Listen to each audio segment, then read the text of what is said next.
साथियों, कुछ समय हो गया था आपसे बातचीत नहीं हुई थी। वैसे भी मेरा चैनल करीब 2 हफ्ते से सस्पेंड था।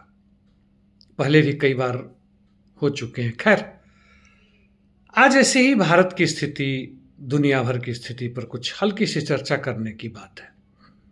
जहाँ तक भारत की स्थिति की बात है, आपको पता है क्या हो रहा है। पूरे विश्व भर में कई जगहों पर ज़बरदस्त लड़ाइयाँ चल रही हैं। मैं हमेशा उनकी चर्चा करता रहा हूँ।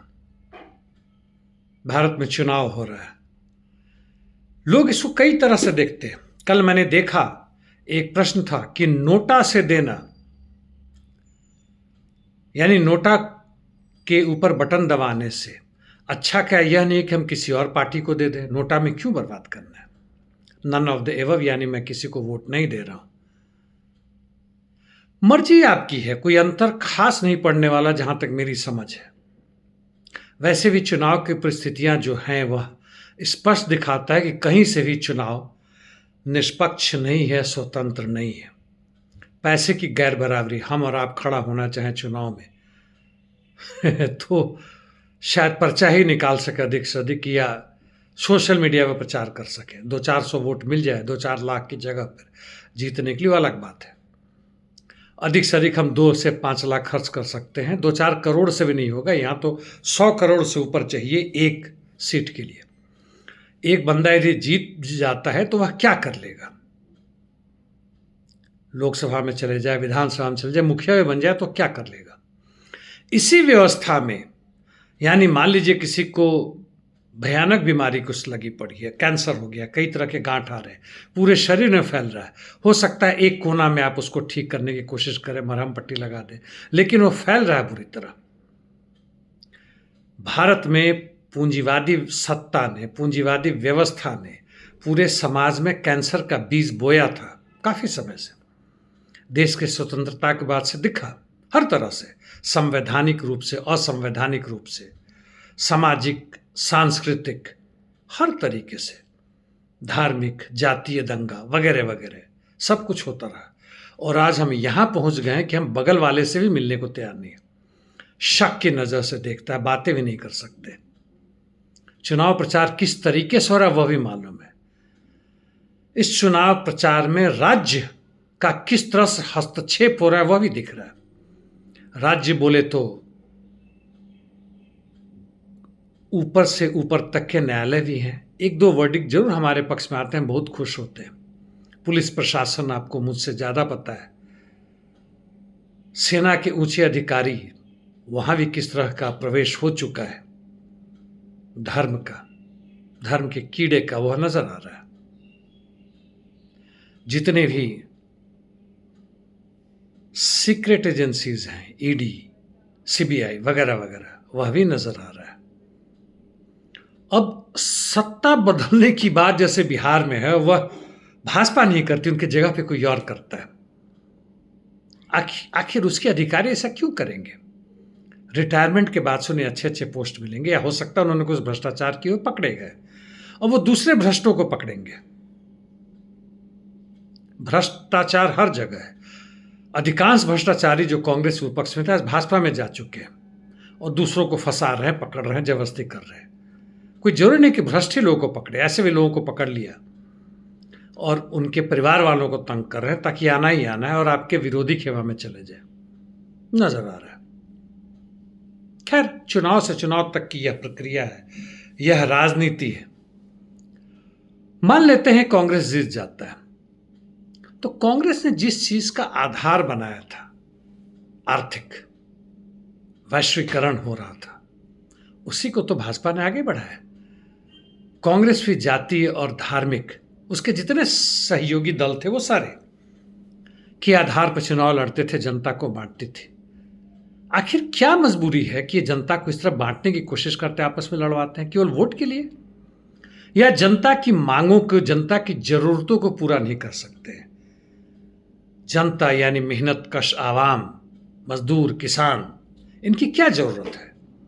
रोजगार, ढंग का रोजगार मिले, महीने के अंत में वेतन मिले, इस बीच में 4-5-6 छुट्टियां होती है वो उन्हें मिले, बीमार पड़ने पर दवा का प्रावधान हो, एक ढंग के हॉस्पिटल में जाके दिखा सके, बच्चों को सही स्कूल में पढ़ा सके, मूर्खता वाली स्कूल में नहीं, एक वैज्ञानिक आधार पर शिक्षा हो, घर ढंग का मिले, जब छुट्टी मिलता है तो परिवार के साथ मिल सके, कहीं देश में दुनिया में घूम सके। यह होता है रोजगार। पकौड़े बेचना रोजगार नहीं होता, सड़क के किनारे साइकिल का पंक्चर मरम्मत करना नहीं होता है रोजगार, जूते पॉलिश करना नहीं होता है रोजगार। वह एकदम भिखमंगी की हालत है, अपना जीवन गुजार रहा है, बस कीड़े मकोड़े की तरह जी रहा है। वह मानवता की जिंदगी नहीं है, वह रोजगार नहीं है। उसके बच्चे जो जिस ढंग से पढ़ रहे हैं वो शिक्षा नहीं है। वह जिस ढंग का बेचारा इलाज करवा रहा है वह है नहीं। कहीं आप फंस गए किसी तरह की खास बीमारी में तो समझिए आपके पूरी परिवार बर्बाद हो गई। कहीं पुलिस के चक्कर में फंस गए, एक FIR हो गया तो आपकी 10 साल जीवन गई। कोई नहीं है आपका साथ देने वाला, कोई अंतर नहीं पड़ता आप बेईमान थे, ईमानदार हैं, क्या है क्या नहीं। तो इन चीजों को समझने की जरूरत है दोस्तों। अलग अलग हम देख रहे हैं। कांग्रेस है तो नेहरू ने क्या किया, उसके पहले जितने भी तरह के सत्ताएं थी उन लोगों ने क्या किया, अंग्रेजों ने क्या किया, मुसलमानों ने क्या किया। यदि कांग्रेस ने खराब किया तो भाजपा ने क्या कर रहा है, भाजपा क्या कर रहा है, भाजपा खराब है तो कांग्रेस क्या कर रहा था। क्या ये इसी व्यवस्था के, इसी सामाजिक आर्थिक राजनीतिक व्यवस्था के अंग नहीं है? क्या ये सारे के सारे एक ही वर्ग यानी पूंजीपति वर्ग के लिए काम नहीं कर रहे हैं? पूंजीपति वर्ग वह है जिसके पास पूंजी है और उत्पादन करने के मशीन है। फैक्ट्री हो, बड़े बड़े जमीन का टुकड़ा हो, मैं आधे बिग्घा या आधा किला की बात नहीं कर रहा, जिसके पास 15, 20, 25 बिग्घा हो, भले वो किराए पर लेके कॉन्ट्रैक्ट में 3 साल फार्म बिल में आया था, नहीं है, लेकिन कोई एक पूंजीपति उसको लेकर उसमें खेती करवाता है 100 एकड़ 200 एकड़ में, बड़े वैज्ञानिक ढंग से करवाता है। हालांकि वैज्ञानिक ढंग होने के बावजूद उसका मुख्य लक्ष्य मुनाफा है, इसलिए जमीन की बर्बाद होती उर्वरता को नहीं देखता है। वहाँ जिस तरह के कीटनाशक दवाइयों का इस्तेमाल करता है, जिस तरह खाद का इस्तेमाल करता है और एक ही फसल को बार बार करता है, जैसे मान लीजिए आलू प्याज बोने से उसको ज़्यादा मुनाफा हो रहा है या गन्ने का हो रहा है तो वही करेगा। हमारे किसान पूर्वज अभी भी बदलते, आज गेहूं है तो 4 महीने के बाद अनाज है, फिर खेत बदलते हैं। वह केवल मुनाफे के लिए नहीं होता था, जमीन का उपजाऊपन बना रहे इसके लिए करते थे। तो खैर वह हमारे पास नहीं, इसलिए हम मजदूर हैं। अब मजदूरों में भी वो सड़क के किनारे पत्थर तोड़ने वाले मजदूर हैं, ठेला पर बेचने वाले, फास्ट फूड हैं, सब्जी बेचने वाले हैं, वो मजदूर हैं, दूसरों के घरों में काम करने वाले मजदूर हैं, और वह भी मजदूर हैं से इंजीनियर, डॉक्टर हैं, लॉयर हैं, जो लाखों लाख रुपया महीना कमाते हैं। सालाना इनका खर्च जो है कंपनी को आता है या खुद भी करते हैं तो वह 50 लाख से कई करोड़ में जाता है। मैनेजमेंट के हैं, IT के हैं, जो अपने आप को मजदूर नहीं मानते, वास्तव में वह मजदूर हैं। वह वाइट कॉलर यानी हाथ बिना गंदा किए हुए काम करने वाले मजदूर हैं, लेकिन उनके पास उत्पादन के साधन नहीं है। जेट एयरवेज बंद हो गया, पायलट और इंजीनियर जितने थे अपने आप को मजदूर नहीं मानते थे, लात मार के बाहर कर दिए। सारी जो हेकड़ी थी निकल गई, भले कहीं और कुछ कर रहे हो। तो इसको यदि हम समझें, वर्गीय दृष्टिकोण रखें, इस व्यक्ति ने वो कर दिया, इस पार्टी ने यह कर दिया, इस धारण ने वैसा कर दिया, तो हमारे बुड़ने की संभावना, और इसी व्यवस्था में हम खिचड़ी पकाते रहेंगे। पुस्त दर पुस्त निकलता जा रहा है। कांग्रेस भाजपा, भाजपा कांग्रेस, रिपब्लिकन डेमोक्रेट्स, 100 साल से अधिक हो गया अमेरिका में चल रहा वही स्थिति। इंग्लैंड की कई 100 वर्ष निकल गए, टोरीज लेबर, लेबर टोरीज, और वही स्थिति है, जनता वहीं की वहीं है। आप यह समझ रहे हैं कि बड़े ही विकसित, बड़े अच्छे खुशहाल देश है, ऐसा नहीं है। वहाँ भयानक गरीबी बढ़ रही है, मजदूरी घटता जा रहा है, खरीदने की क्षमता घटती जा रही है। अमेरिका में लाखों नहीं करोड़ों में ऐसे बच्चे हैं जो स्कूल नहीं जा सकते, और करोड़ों ऐसे परिवार हैं, लोग हैं जो कि सड़क के किनारे गाड़ी में या उसे में सोते हैं। और वहाँ भी जेलों में भयानक रूप से लोग भरे पड़े, उठा के बंद कर दो, भारत जैसे।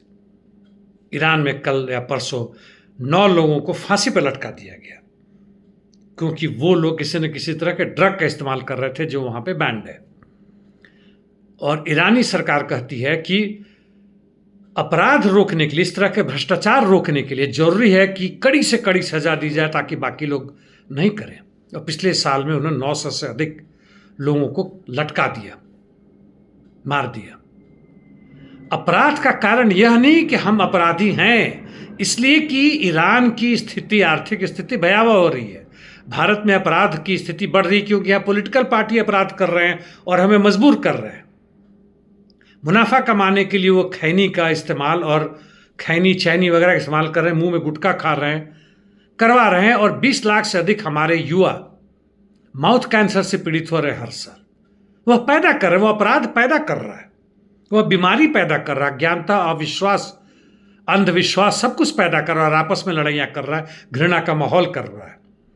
क्योंकि यहाँ की सत्ता, यहाँ की सरकार, यहाँ के संसाधन सारे के सारे कुछ चंद लोगों के हाथ में, और उनकी चमचागिरी करने वाले 5% लोग जो आर्म्ड फोर्सेस, पुलिस प्रशासन, पॉलिटिशियंस जो ऊपर के हैं, उनके चमचे उनके हाथ में है, हमारे लिए नहीं है।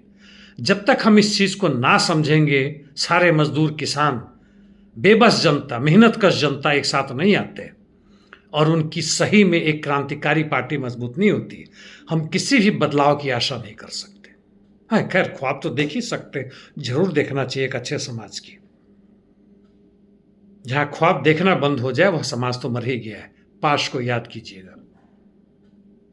और हम उस देश के मजदूर हैं जहां भगत सिंह जैसे लोग थे, अशफाक उल्लाह और चंद्रशेखर आज़ाद जैसे लोग थे, जिन्होंने Hindustan socialist party of association बनाया, और हम भूल गए उनके विचारों को।